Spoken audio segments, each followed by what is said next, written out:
Hello, कसे आहात तुम्ही सर्व? मजेत ना? मी पण मजेत. आज आहे गुरुपौर्णिमा आणि गुरुपौर्णिमेच्या तुम्हा सर्वांना शुभेच्छा.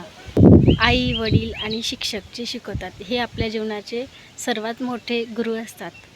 पण तुम्हाला माहिती का, प्रत्येक व्यक्ती जे काही आपल्याला चांगलं शिकवेल तो पण आपला गुरुच असतो. तो लहान असो वा मोठा असो, तो एक गुरुच मानला जातो. आई आपल्याला 9 महिने पोटात ठेवते. जेव्हा जन्माला येतो तेव्हा ही रंगीन दुनिया बघायला दाखवते. बोट धरून चालायला शिकवते, नंतर बोलायला शिकवते. शाळेत जायच्या वेळेस पाटीवर आई काढणं शिकवते.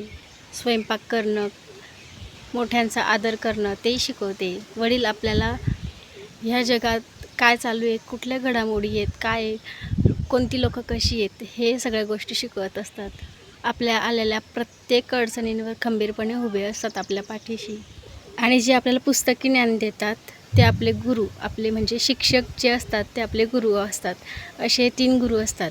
पण तुम्हाला माहिती आहे का, जेव्हा आपण लग्न करून सासरी येतो तेव्हा आपले सासरे, सासू,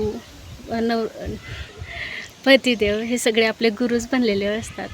सासऱ्यांनी पण मला भरपूर काही शिकवलं.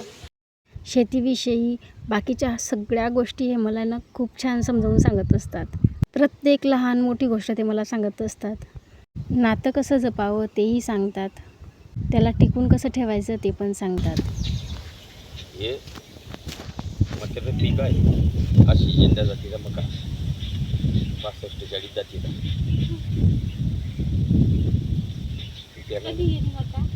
याला यायला अजून 3 महिने लागतील. आता गोष्ट सासूबाईंची. त्यांना मी आईच म्हणते.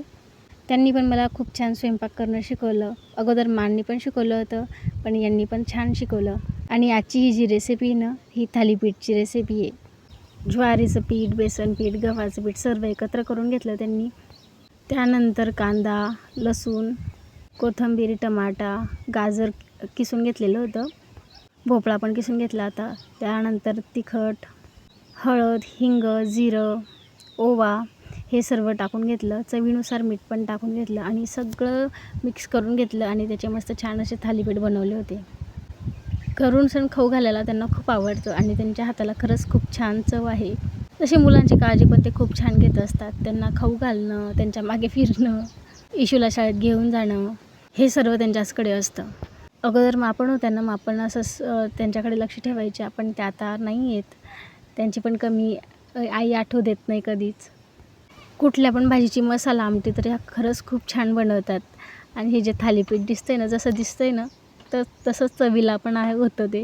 आणि करून ते दुसरं कोणाला नाही खाऊ घालणार, पण सूनबाईला नक्की खाऊ घालणार की बघ कसं झालं आहे तर.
आईंचा पौर्णिमेला उपवास असतो म्हणून त्यांनी ती पूजा पण मांडून घेतली.